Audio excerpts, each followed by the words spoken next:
This is a story of an amazingly beautiful young woman. She was training to be a pro football cheerleader, and she got a flu shot. She says that shot has destroyed her chances of happiness. She's the beautiful cheerleader whose heartbreaking story is shocking the nation.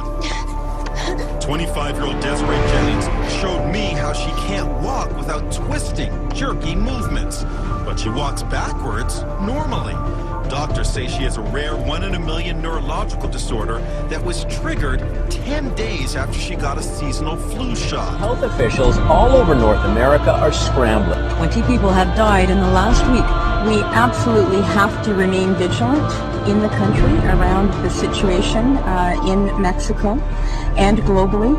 The U.S. cases are unusual because it does not appear any of the patients had contact with pigs, and the virus is one health officials have never seen before.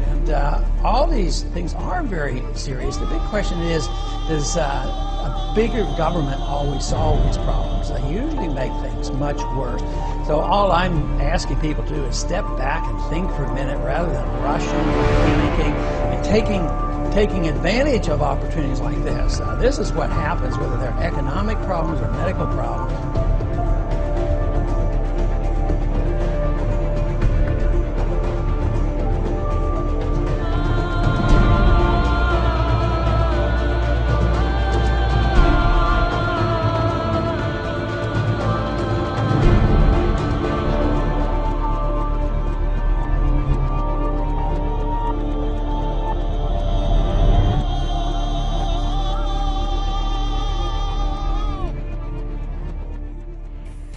Hello, assalamu alaikum. Welcome to another edition of the Wake Up Project Radio. I'm very excited to introduce Jane Burgermeister. I realize that many listeners will already know who Jane Burgermeister is. They're very familiar with her work. She is the Austrian investigative journalist who has brought a report to the FBI regarding swine flu genocidal plans to be carried out through the UN and the World Health Organization, carried out through a mandated global vaccination, swine flu vaccination program. So, as I understand it, she's just returned from Sweden, and she's got an update for us. So, without further ado, I will go ahead and introduce Jane Burgermeister. Jane, are you there? Hi, Susan. Thanks for having me on your show. Oh, great. Okay. Yes, I haven't been to Sweden, but I have through Johan, my webmaster. I'm getting news from Sweden, and the news is very bad, Susan. It confirms our predictions. The first people are already dying as a result of the swine flu vaccine in Sweden. I think 3 deaths have been reported in the meantime. These have occurred immediately after people have taken the swine flu jab, and 119 nurses in Sweden suffered severe side effects after taking this jab. This is just the beginning. The Swedish vaccine campaign only started on October the 12th. So, and already these reactions are being reported and deaths are being reported in Sweden. Another report came from Hungary of a woman, an elderly woman dying after taking her swine flu jab there. So it's begun. The damage and death caused by this vaccine is now starting. Wow. Okay. Yeah, it's not good news. Not a surprise, I would say, to either of us. And we just to let all our listeners know, Jane is incredibly busy, so we're going to have to make this a fairly short interview. But we did want to touch on the fact right now the Arabic world is now just starting to sort of get on board and realize what is going on. There's been quite an uprising within America and Europe to stand against this, and many nurses and doctors and refusing to take this shot. And now here we have Hajj is very a month away, and we've got Saudi Arabia saying that no one may come to Mecca for Hajj unless they have been inoculated with this swine flu vaccination. Is that your understanding as well? That is what I have read, that the Saudi Arabian authorities have made it a condition of going on this pilgrimage to Mecca to actually have your swine flu jab. And this is a very, very, very serious and troubling development in my view, because as you know, Susan, the jab, if it's the standard jab, which it appears to be, will contain mercury and squalene. So it'll be the same jab that is now causing people in Sweden to die and become seriously ill. And if people, because of their religious impulse and their desire to fulfill their religious duties, have to take this vaccine from the authorities, they could risk becoming seriously ill as a result of this vaccine. I fear. Right. I fear. Yeah. Yeah, and for those who are not familiar with squalene, that is what is considered to be the cause of the Gulf War syndrome that has afflicted so many American soldiers. Many of them said that they fell ill before they were ever shipped out to the Gulf War, a decade ago or so, and they've backtracked it back to figure out that it's the squalene, which is this oil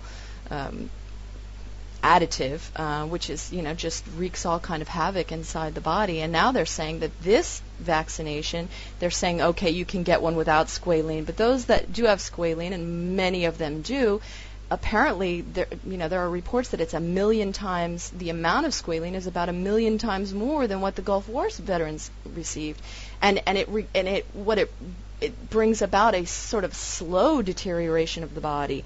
And this is a tricky maneuver to, this, if you want to decimate a whole world population, obviously they can't drop like flies, an hour after the shot. Ideally, you would want a nice slow death so that everybody quickly got their vaccination and nobody really realized until it was too late. But as you just said, here in Sweden, okay, we've got 3 people that have just died, and also someone in Hungary.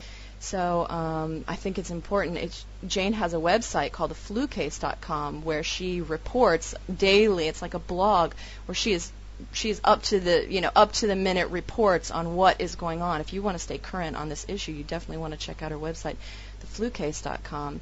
I received an email. It's interesting, from Natural Solutions Foundation. I just wanted to get your sort of your opinion on it, if you've seen it, where they're sort of claiming victory.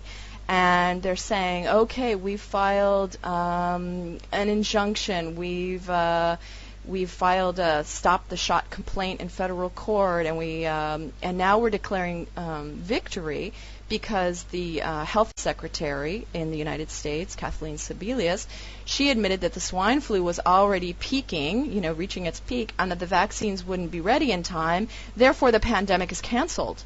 And I'm thinking, I don't know what you think about that claim to victory, but that just, to me, falls a little short, personally, especially considering that Kathleen Sebelius, according to the FluGov website, she just recorded this little children's show called Sid the Science Kid with Henson and Company, who's responsible for the famous Sesame Street, where the whole show is, singing and dancing and selling to the children that, hey, get your shot, because if you don't get your shot, then you could make her sick, and move it on, and this is how we stop the virus, and they make it all fun and dancing, and this is to be aired on Monday, in 2 days from now, from this recording.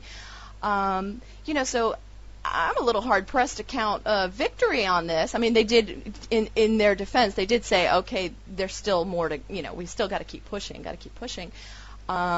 but, I just wonder if that's not a wise thing, to just come out and claim, okay, victory, because maybe it brings about a little bit of complacency. I don't know. I mean, what are your thoughts on that? Well, there sure is no victory in sight, Susan. The government is rolling out these vaccines according to its own pre-planned timetable. It's distributing them around America, I think, to 90,000 sites. Clinics are opening and preparing to give these vaccines to people for free or whatever. Kids about to be vaccinated in their schools. The nurses in New York had to go to court to stop mandatory vaccinations in New York. There's absolutely no sign of victory in the sense that the government is being forced to, abandon its vaccination program. There is victory in the sense that people are becoming aware of what's going on and they're refusing to go along with it. The German army refused to take these shots. And as a result, Baxter had to drop the mercury and squalene and roll out a new shot without these ingredients. And this created uproar in Germany. The German doctors are refusing to give this swine flu shot. So in France too, there's a Dr. Marc Gérard, who has been very vociferous in his criticism of this shot, appearing also on the mainstream TV. People are filing charges in France, demonstrating. So there is victory in the sense that people are growing in awareness of how dangerous this threat is. But in Europe too, we see that the governments are continuing with their plans to give this vaccine to as many people as possible, ignoring protests. So we have to strengthen our resistance. There's certainly no room at all for complacency. Every day that people get these shots, children, expecting mothers, and other people will be given poison which could kill them, could damage them in the short term and in the long term, as